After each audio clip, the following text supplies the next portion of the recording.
Ok. Daniel capítulo 4.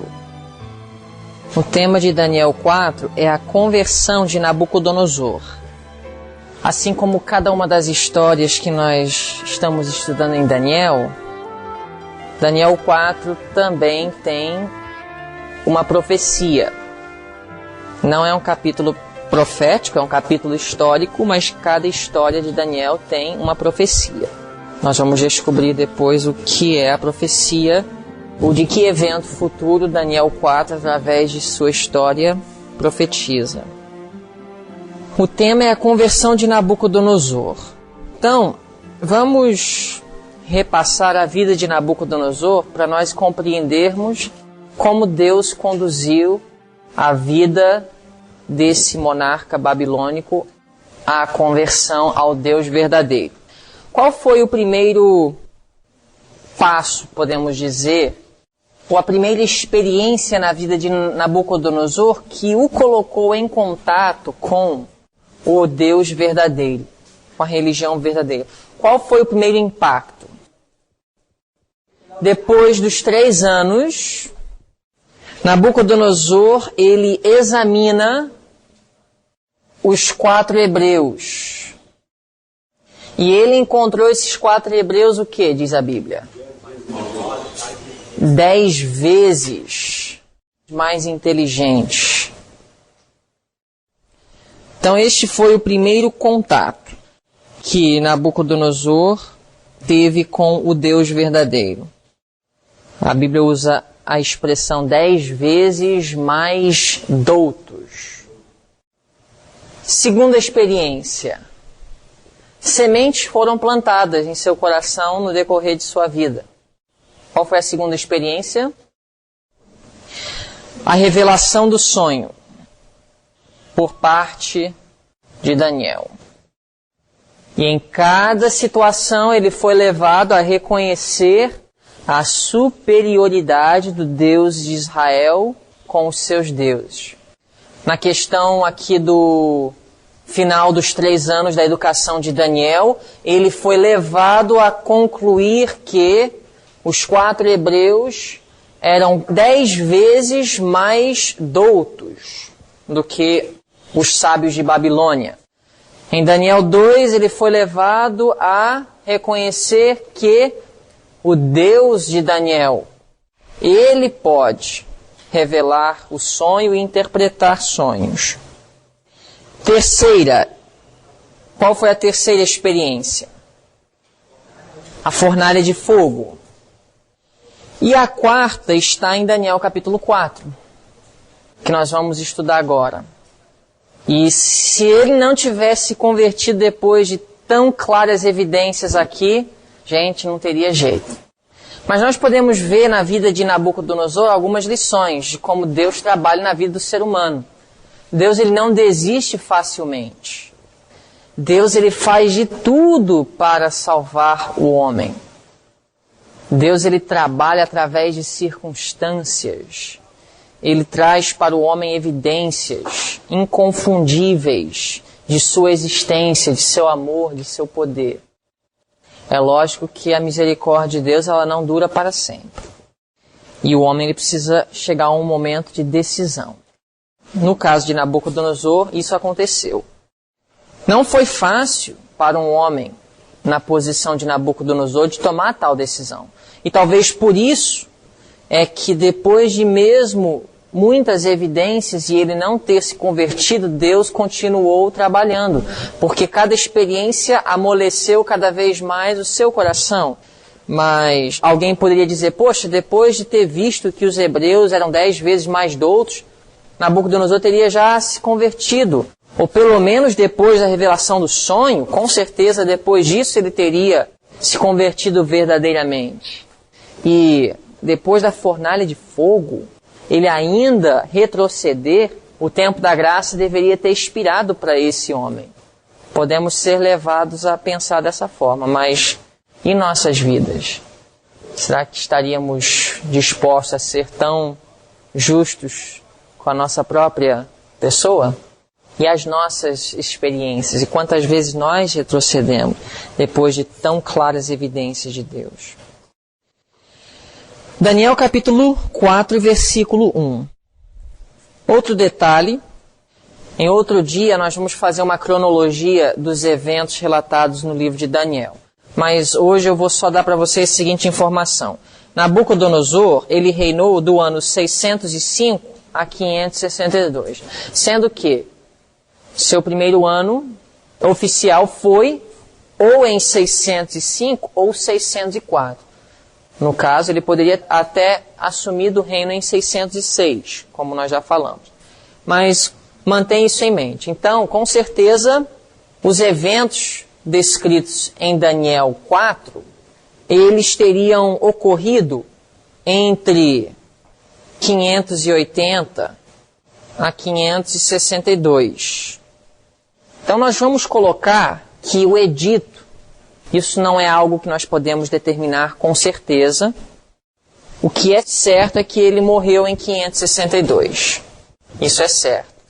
Não podemos ter certeza em que ano o edito de Daniel 4 foi escrito. Foi escrito antes de 562, que ele não escreveu depois de sua morte. Então nós vamos colocar o ano do seu edito, 563, que é o ano que o comentário bíblico nos apresenta como o ano no qual Nabucodonosor escreveu o edito. Daniel 4 não é um capítulo escrito pelo próprio Daniel. Foi escrito por Nabucodonosor. É o edito do rei.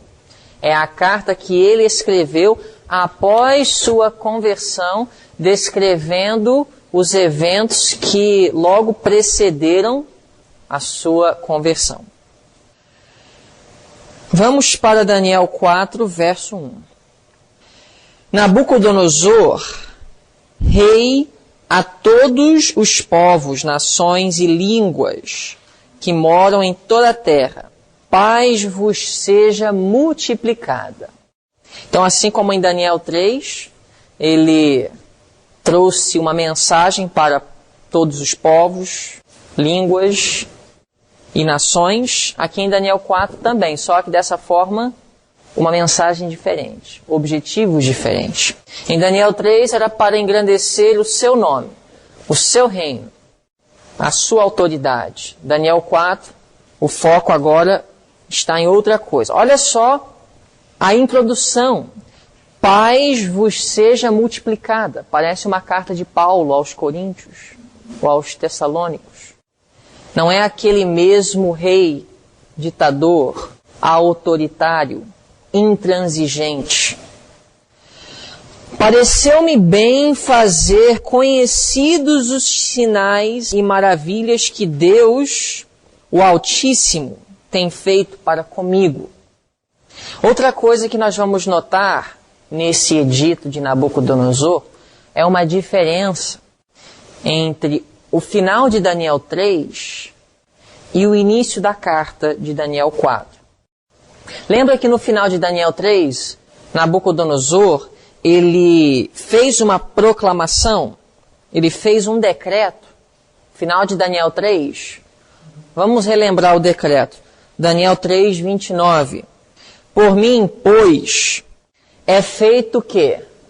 Um decreto, pelo qual todo povo e nação e língua que disser blasfêmia contra o Deus de Sadraque, Mesaque e Abednego, seja despedaçado, e as suas casas sejam feitas um monturo, porquanto não há outro Deus que possa livrar como este. Foi um bom decreto que Nabucodonosor fez aqui?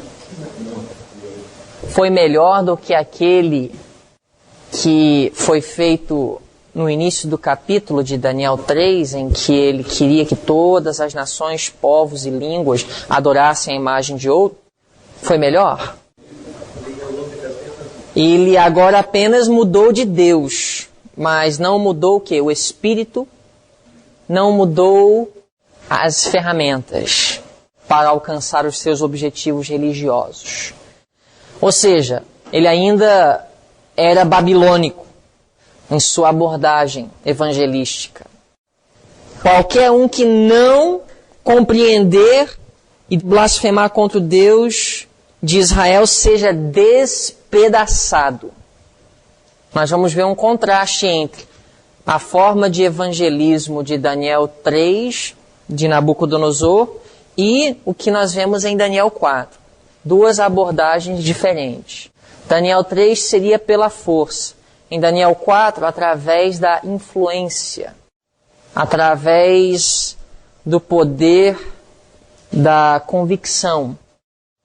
Na década de 1890, um pastor adventista chamado A.T. Jones, ele foi levado diante de homens do Congresso dos Estados Unidos para defender sua igreja no que diz respeito à liberdade religiosa, porque um decreto dominical estava sendo ameaçado a ser passado. Praticamente foi passado. Em vários estados já estava até sendo imposto determinadas restrições. Então ele foi levado diante do Congresso. Eu tenho o livro que relata palavra por palavra o que foi dito a T. Jones e como ele respondia determinadas perguntas. E nesse diálogo, ele lá diante do Congresso americano, se defendendo, ele falando que o Estado não tem o poder, nem o direito de impor nenhuma prática religiosa sobre nenhum dos cidadãos, mesmo se a prática for boa. No que diz respeito ao relacionamento entre o homem e Deus, o Estado não tem prerrogativa. É lógico que os últimos 6 mandamentos, que tem a ver com o relacionamento entre o homem e o seu próximo, o Estado precisa intervir. Por exemplo, eu não posso dizer, a minha religião me permite ter 5 mulheres, ou a minha religião me permite entrar na casa do meu vizinho e levar as suas coisas. Essa é a minha convicção religiosa. Nós não podemos dizer que o Estado não tem o direito de intervir, porque o Estado tem a responsabilidade de proteger os relacionamentos entre as pessoas. O Estado tem a responsabilidade de proteger a liberdade de todos. Agora, se a minha liberdade afeta a liberdade de outro, então o Estado precisa intervir. E o Congresso argumentou a T. Jones que passar essa lei para santificar o domingo estava em harmonia com a prosperidade espiritual da sociedade. Então era o dever do Estado impor tal lei que protegeria os cidadãos, porque um dia para as famílias poderem passar juntas com seu Deus era bom para a sociedade. Só que a T. Jones disse não. Naquilo que diz respeito ao relacionamento entre o homem e Deus, o Estado não deve intervir, que nem todos terão a mesma consciência de como o seu Deus deve ser adorado. Então eles fizeram a seguinte pergunta, que eu quero frisar. E se nós estivéssemos passando um decreto para a guarda do sábado, o que você diria a respeito disso? O homem que fez essa pergunta a T. Jones, pensando que a T. Jones então iria dizer, não, aí se for o sábado tudo bem. E a T. Jones olhou para ele e disse, mesmo se fosse o sábado, o dia que eu guardo, não seria correto da parte do Estado estabelecer tal lei. Então a questão não era que era o domingo que estava sendo imposto. Essa não é a questão. A questão do decreto dominical não é só que é o dia errado, mas é também a forma errada de colocar os princípios de Deus diante do povo. Vocês estão acompanhando? Então não é só apenas ter a teologia certa, não é apenas ter a verdade presente, é promover a mesma com o espírito e os métodos corretos. E a imposição não é de Deus. Aí com tudo isso, nós vamos falar mais sobre liberdade religiosa em Daniel 6, mas com tudo isso, uma vez estávamos estudando isso lá na faculdade, e um aluno então falou, então por que aqui na escola nós não temos liberdade de dormir a hora que queremos, temos que dormir 9h30, não podemos namorar, isso não é liberdade religiosa, porque a escola está impondo princípios sobre nós. Aí o professor disse o quê? Mas a escola não está te obrigando a estar aqui. Ou seja, você tem a liberdade religiosa de estar aqui ou não. Mas escolhendo estar nessa instituição, que não é uma sociedade, é uma escola, assim como qualquer empresa ou qualquer escola, existem regulamentos, quer sejam princípios ou não, você escolhe estar aqui, e ao escolher estar aqui, juntamente você está escolhendo se submeter às regras e os procedimentos da escola. Então não confundamos.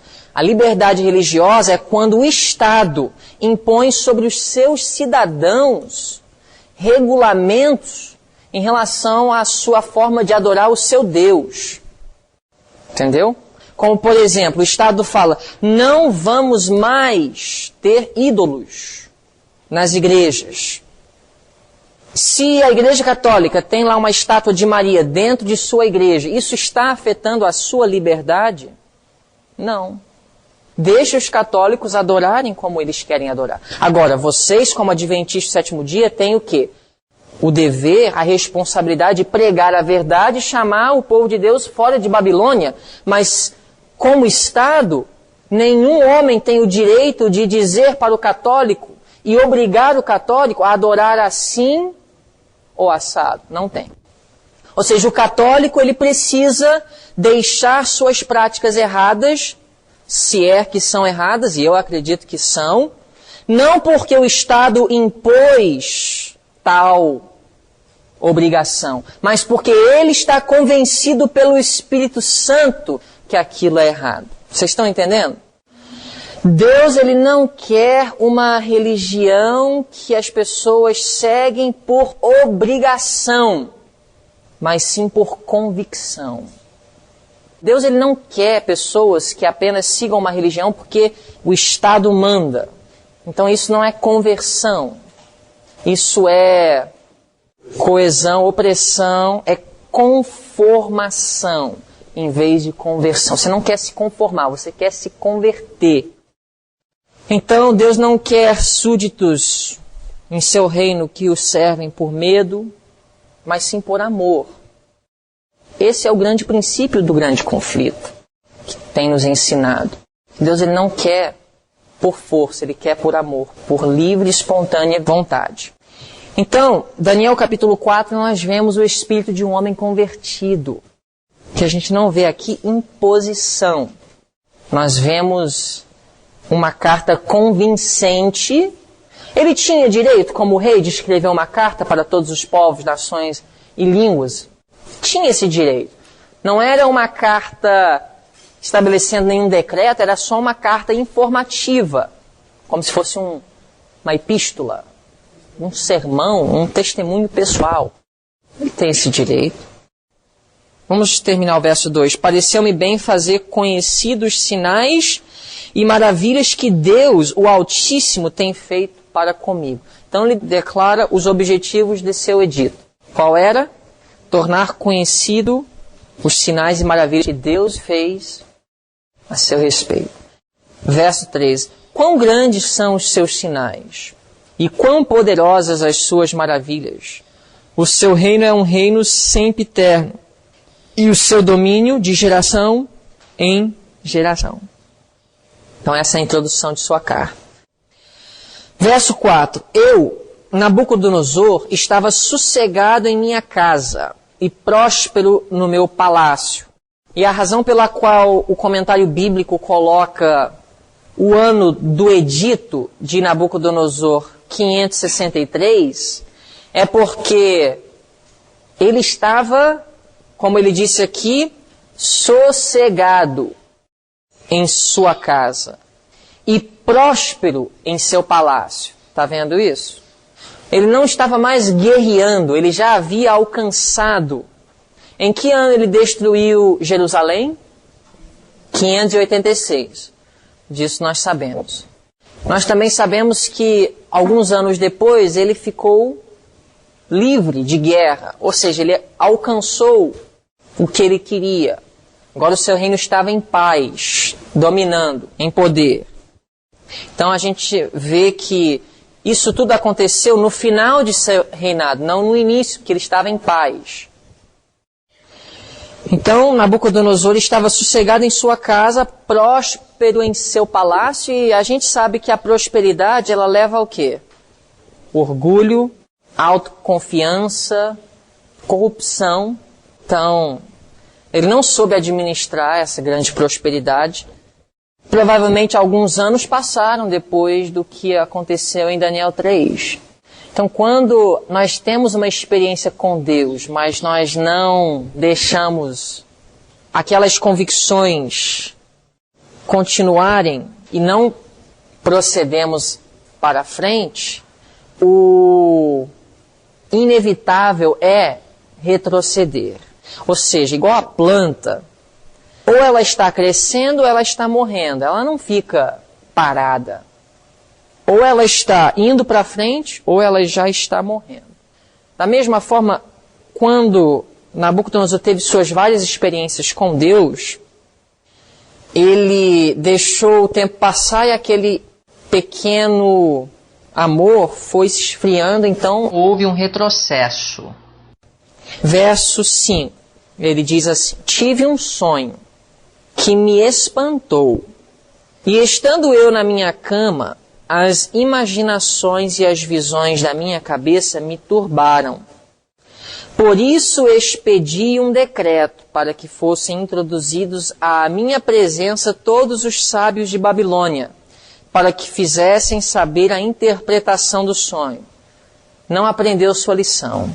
A gente vê aqui que realmente ele esqueceu, voluntariamente, porque agora ele tem um sonho, não é diferente do que aconteceu décadas atrás, e ele chama os sábios novamente. Ele já sabia que os sábios não tinham. Dessa vez ele não se esqueceu do sonho. Olha só.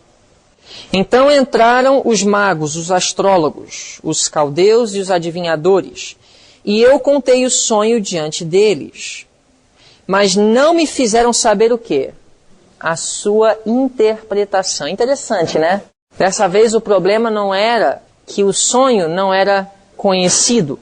E eles se recusaram de dar qualquer interpretação. Talvez eles aprenderam alguma coisa. Verso 8 diz assim: mas por fim entrou na minha presença Daniel, cujo nome é Beltesazar, segundo o nome do meu Deus, e no qual há o Espírito dos deuses santos. E eu lhe contei o sonho, dizendo: Beltesazar, mestre dos magos, pois eu sei que há em ti o Espírito dos deuses santos, e nenhum mistério te é difícil. Dize-me as visões do meu sonho que tive e a sua interpretação. Eis, pois, as visões da minha cabeça, estando eu na minha cama. Nabucodonosor falando. E Nabucodonosor, obviamente, não estava pedindo que Daniel o dissesse o sonho. O sonho, o próprio rei lhe disse, está vendo? Eis, pois, as visões da minha cabeça, estando eu na minha cama. Então, Nabucodonosor mesmo, ele relata para Daniel o que ele viu. Eu estava assim olhando e vi uma árvore no meio da terra, cuja altura era grande. Crescia esta árvore e se fazia forte, de maneira que a sua altura chegava até ao céu, e era vista até aos confins da terra. A sua folhagem era formosa e o seu fruto abundante, e havia nela sustento para todos. Debaixo dela os animais do campo achavam sombra, e as aves do céu faziam morada nos seus ramos, e toda a carne se mantinha dela. Estava vindo isso nas visões da minha cabeça, estando eu na minha cama, e eis que um vigia, um santo, descia do céu, clamando fortemente, dizendo assim: derrubai a árvore e cortai-lhe os ramos, sacude as suas folhas, espalhai o seu fruto, afuguentem-se os animais de debaixo dela e as aves dos seus ramos.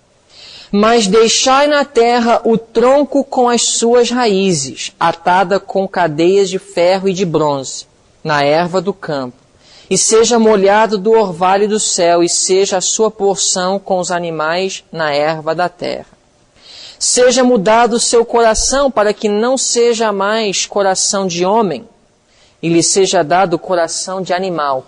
Esse pedaço aí, guarda em suas mentes, porque em Daniel 7 ele vai reaparecer. Essa parte. Coração de homem transformado em coração de animal. E passem sobre ele 7 tempos. Também esses 7 tempos, lembram-se disso. Tempos, baseado em Daniel 4, um tempo representa um ano. Tempos são anos. Então, passariam 7 anos, de acordo aqui com o vigia, o santo, as raízes permanecendo, isso quer dizer que há uma segunda chance para ela, certo? Verso 17. Esta sentença é por decreto dos vigias e esta ordem por mandado dos santos, a fim de que conheçam os viventes que o Altíssimo tem domínio sobre o reino dos homens, e o dá a quem quer, e até ao mais humilde dos homens constitui sobre ele. Este sonho eu, rei Nabucodonosor, vi. Tu, pois, Beltesazar, Daniel, dize a interpretação, porque todos os sábios do meu reino não puderam fazer-me saber a sua interpretação. Mas tu podes, pois há em ti o Espírito dos deuses santos. Baseado em que Nabucodonosor tinha a convicção que Daniel podia? Experiência passada, principalmente a de Daniel 2. Verso 19. Então Daniel, cujo nome era Beltesazar, quem está escrevendo isso? Nabucodonosor. Então, ao escrever, ele chama Daniel de quê? Daniel. Então Daniel, cujo nome era Beltesazar. Vocês conseguem ver aqui como muda? Quando ele está relatando a própria história e falando de como ele trouxe Daniel à sua presença, era só Beltesazar. Entendeu? Mas ao escrever, ele fala, então Daniel, cujo nome era Beltesazar, esteve atônito por uma hora. Por que será que Daniel estava atônito por uma hora? Será que Daniel imediatamente entendeu o que o sonho quis dizer? Sem dúvida. Recuou da tarefa. Também tinha uma certa simpatia por Nabucodonosor. Daniel esteve atônito por uma hora e os seus pensamentos o turbavam.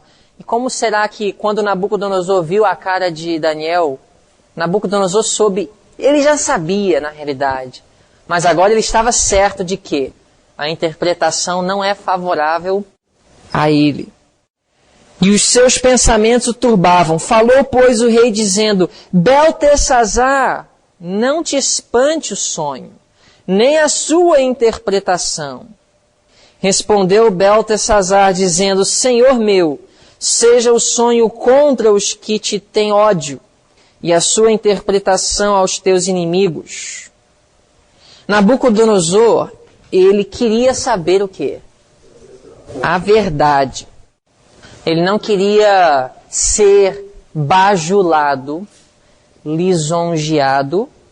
Ele queria entender a verdade. Ele compreendeu a gravidade da mensagem, a seriedade.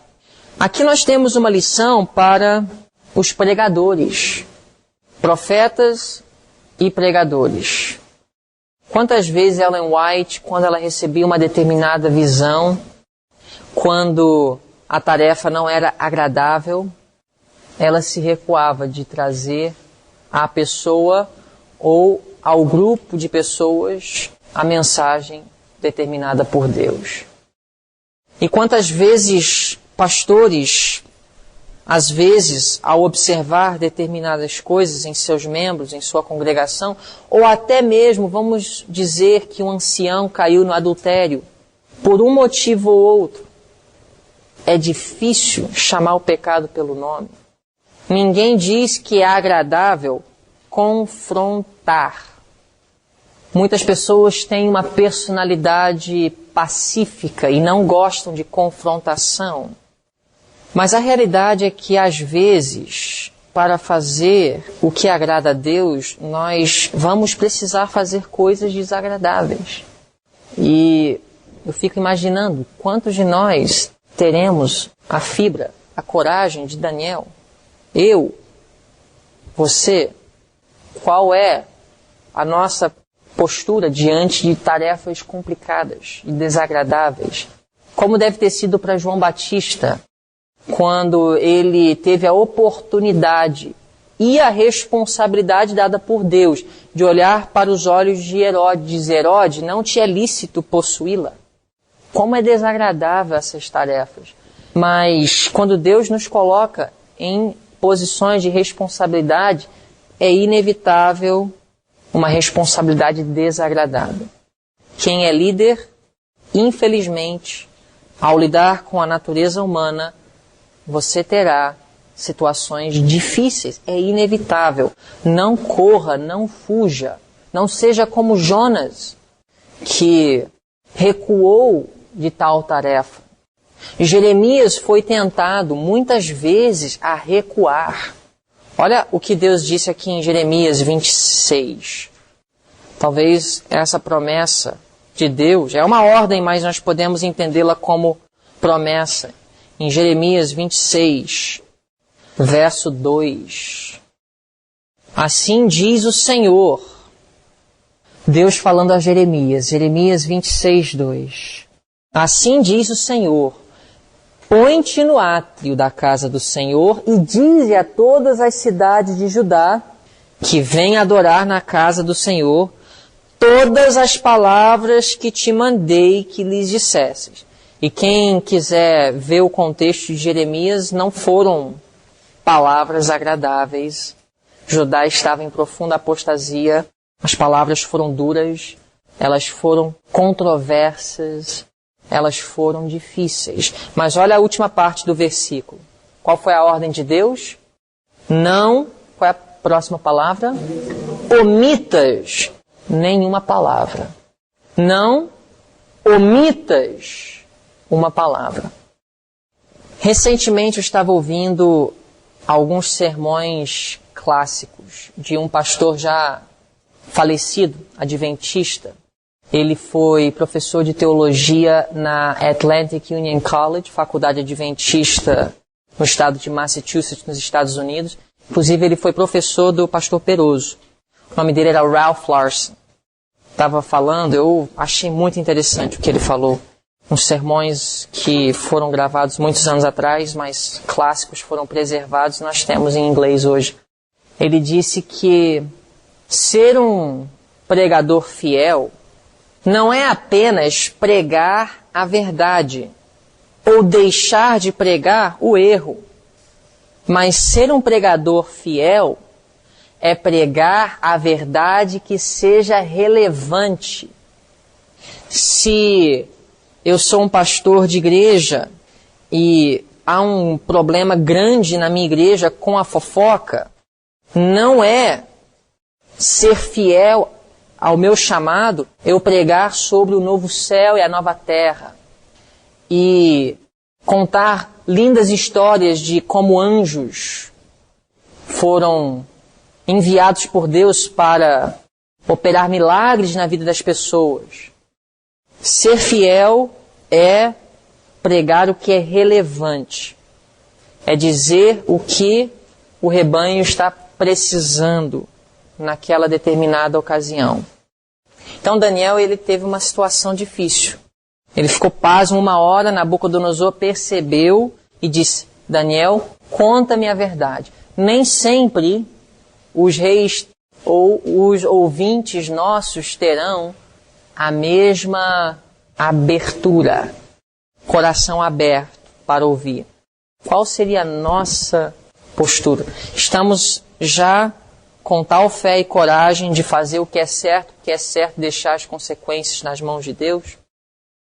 Ok, Daniel 4, abrindo aqui um parêntese, é uma profecia, ou seja, a história revela para nós um evento futuro, que é o seguinte.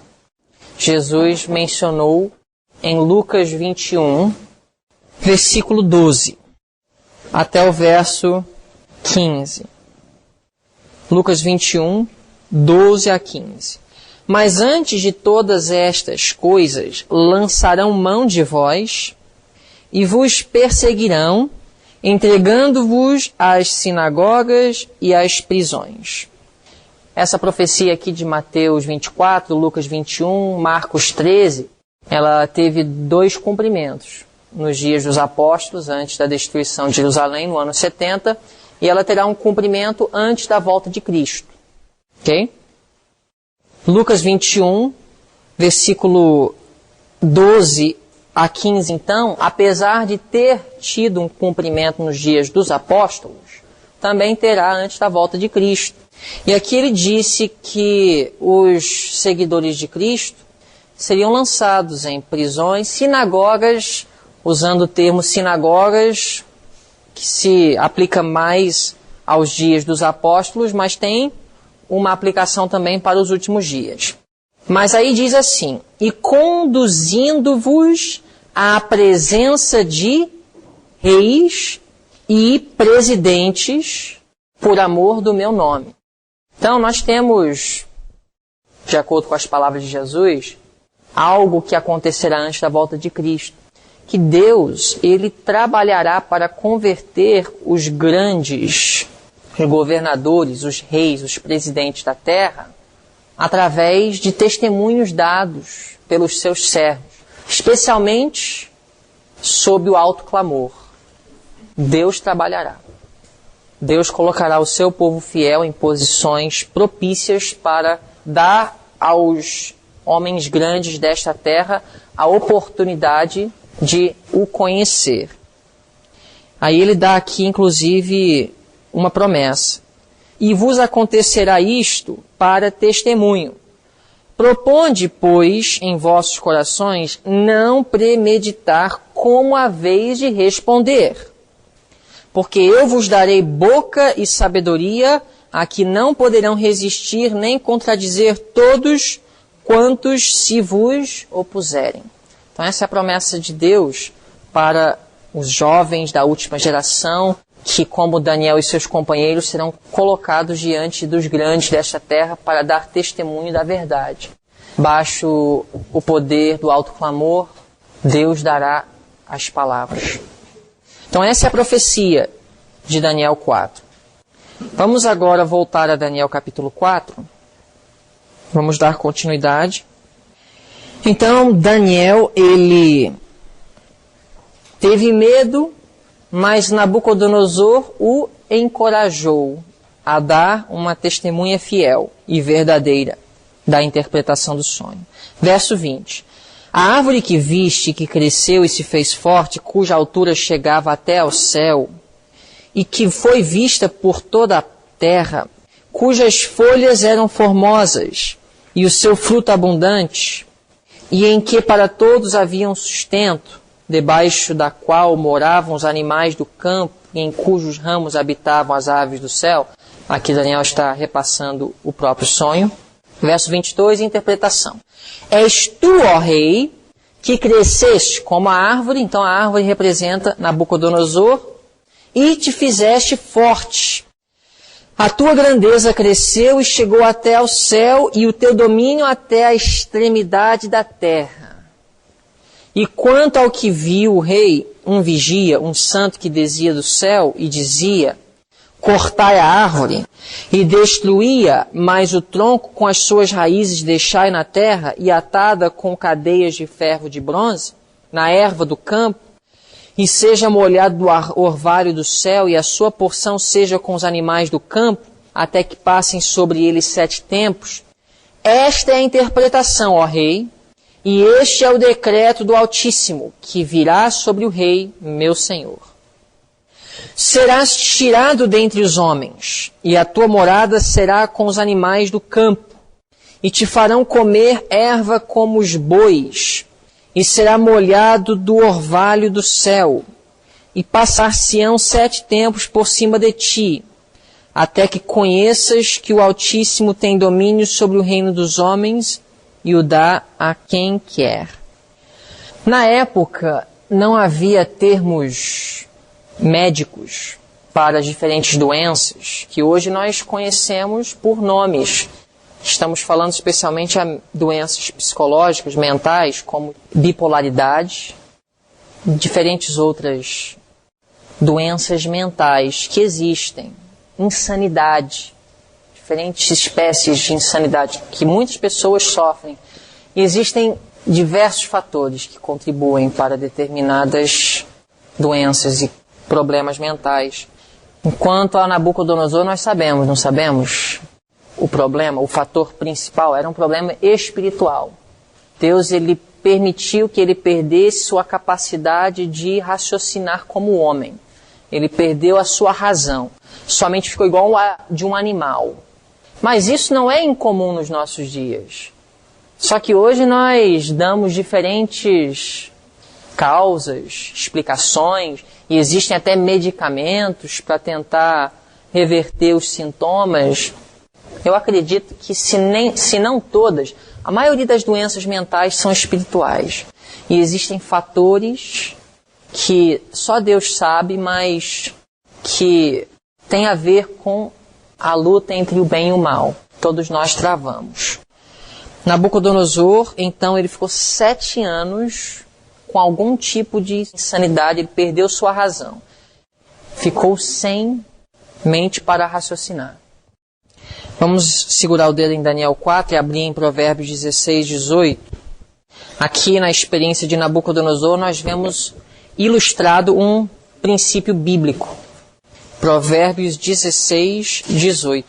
Diz assim: a soberba precede o quê? A ruína. E a altivez do espírito precede a queda. Nós vemos esse texto ilustrado na experiência de Nabucodonosor em Daniel 4. O orgulho e a altivez do espírito, a satisfação própria. Se você chegar a um momento em que você se sente muito bem com a sua própria condição ou com as suas próprias realizações, pode ter certeza que em breve você será cortado igual Nabucodonosor foi. Isso, não sei se vocês conseguem ver, é um ato de misericórdia de Deus. Deus ele quer salvar sua alma, ele não quer te dar uma boa reputação, e riquezas e poder e todas essas outras coisas que os demais almejam. O objetivo principal de Deus na sua vida é a sua salvação. E se ele precisar de realizar isso através de sofrimento, que assim seja. Vocês não concordam? Às vezes a aflição é o agente que Deus usa para salvar as nossas almas. A dor, outro agente que Deus usa para salvar as nossas almas. Tem outra, a decepção. Que ferramentas duras, né, para nos salvar, mas a questão é que nós nos encontramos perdidos sem Deus. E precisamos de aprender lições acerca do pecado, porque nós muitas vezes temos uma identificação muito íntima com o pecado.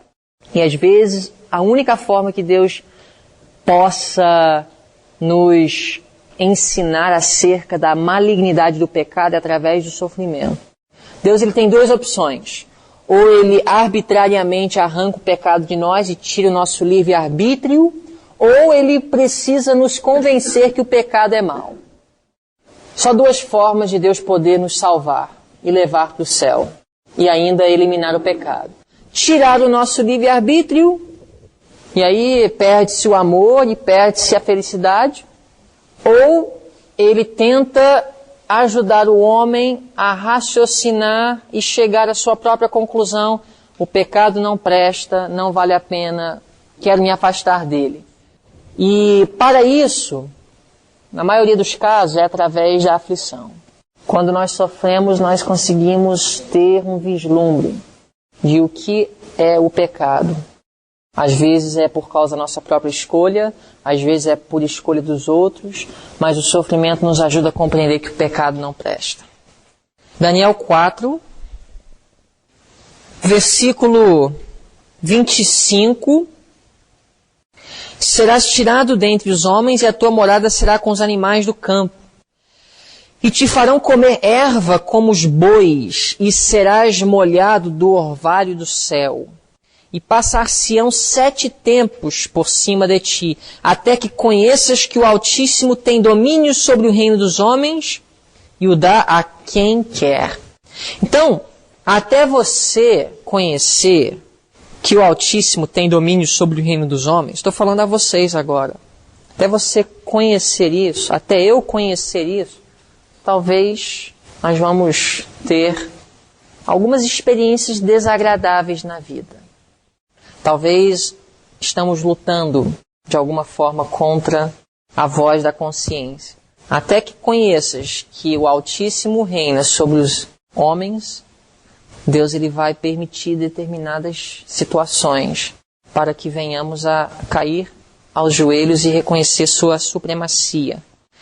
Verso 26. E quanto ao que foi falado, que deixassem o tronco com as raízes da árvore, o teu reino voltará para si, depois que tiveres conhecido que o céu reina. Graças a Deus, quando Ele permite situações desagradáveis, Ele ainda poupa a raiz. Nós não somos consumidos por sua misericórdia. Verso 27. Portanto, ó rei, aceita o meu conselho e põe fim aos teus pecados. Olha, ele vai à raiz do problema. Rei, para resumir, o que eu estou querendo te dizer é o seguinte: você precisa abandonar o pecado. É um bom texto para defender a vitória sobre o pecado. Ele não disse, põe fim a alguns dos seus pecados. Põe fim aos seus pecados. Ou seja, todo pecado conhecido, rei, abandone.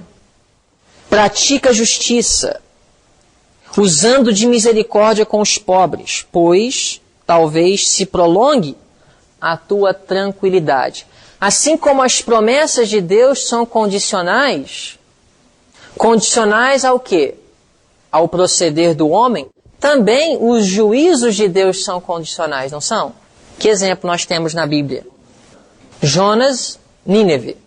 Deus fez uma proclamação, mas a reação do povo mudou aquilo que Deus havia dito.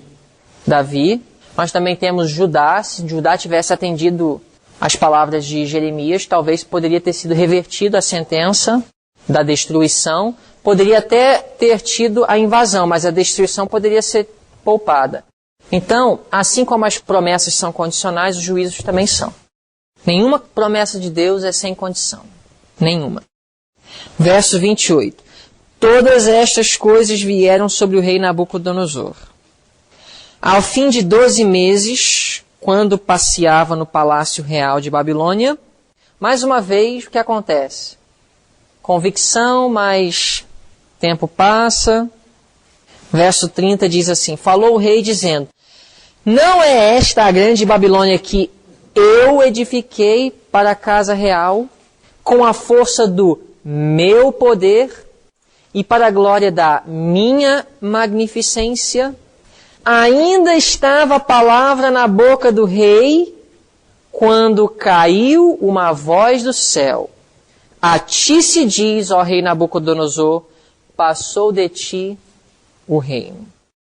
E serás tirado dentre os homens, e a tua morada será com os animais do campo. Far-te-ão comer erva como os bois, e passar-se-ão 7 tempos sobre ti, até que conheças que o Altíssimo domina sobre o reino dos homens, e o dá a quem quer. Na mesma hora se cumpriu a palavra sobre Nabucodonosor, e foi tirado dentre os homens, e comia erva como os bois, e o seu corpo foi molhado do orvalho do céu, até que lhe cresceu pelo, como as penas da águia, e as suas unhas como as das aves. Mas ao fim daqueles dias, eu, Nabucodonosor, levantei os meus olhos ao céu, e tornou-me a vir o entendimento. Então o que ele perdeu? O entendimento. Seria terrível. Um dos melhores dons. Talvez a gente nem pense, porque é tão natural você acordar de manhã e poder raciocinar. Saber para onde ir, o que roupa se vestir, o que comer, escovar os dentes, amarrar os sapatos. Não é a tua mão, não. Não é a tua boca e nem os teus pés. Está tudo aqui. Já pensou perder a capacidade De que serve o teu laptop se ele não liga? Pode ser o laptop mais lindo do mundo. Se ele não liga, que serve? Já pensou se o nosso HD deixa de funcionar?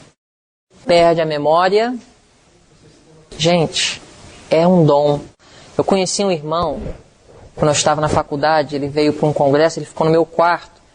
Tive a oportunidade de orar com ele algumas vezes. Cada oração, sabe qual era a primeira coisa pela qual ele agradecia?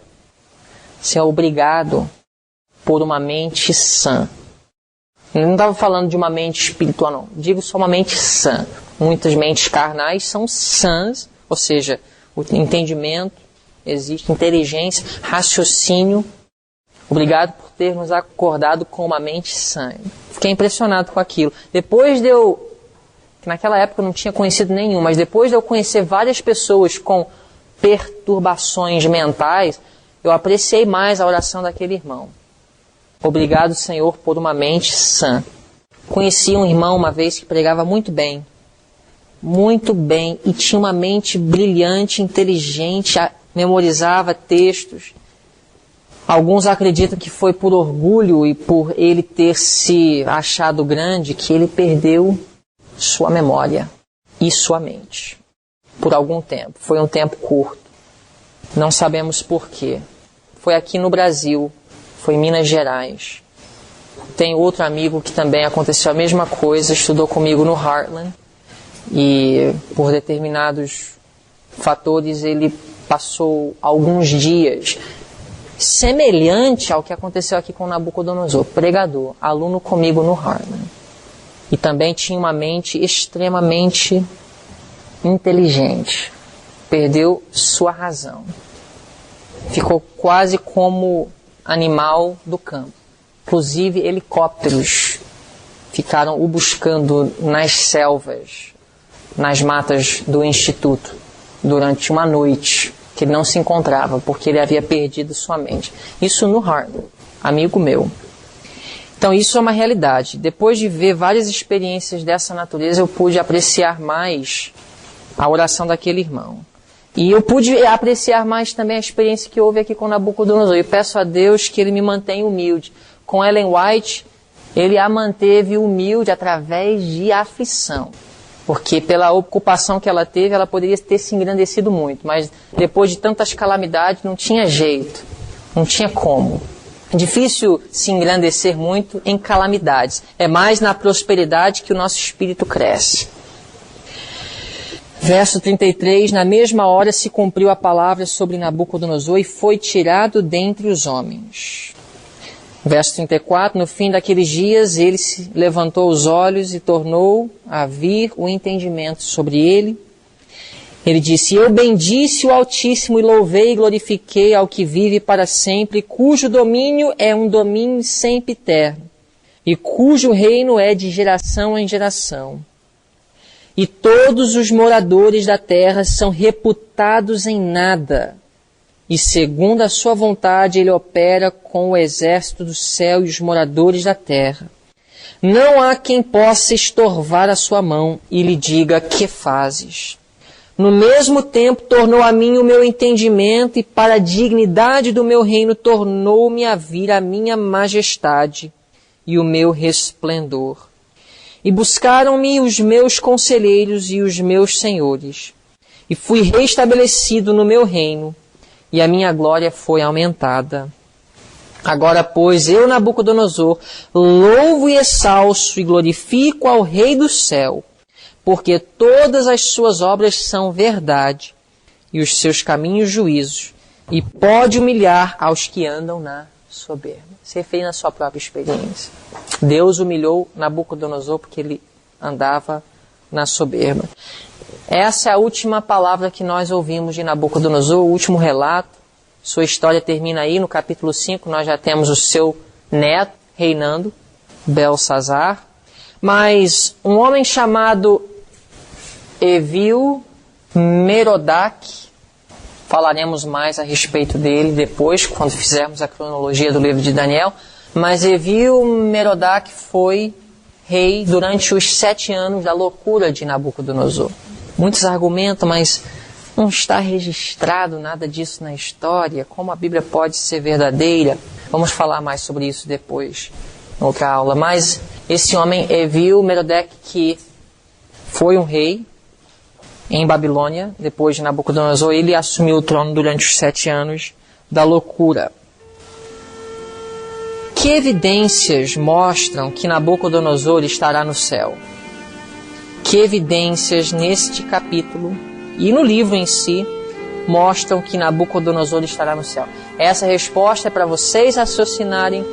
Não está em nenhum livro, pelo menos não assim, dessa forma. É uma pergunta que eu vos faço. Que evidências mostram que Nabucodonosor estará no céu? Ou, colocar de outra forma, estará. Que evidências indicam que Nabucodonosor morreu em Cristo? Lembram-se de que nós vamos usar o ano 563, que o comentário bíblico nos apresenta, como o ano do edito. Nabucodonosor morreu em 562.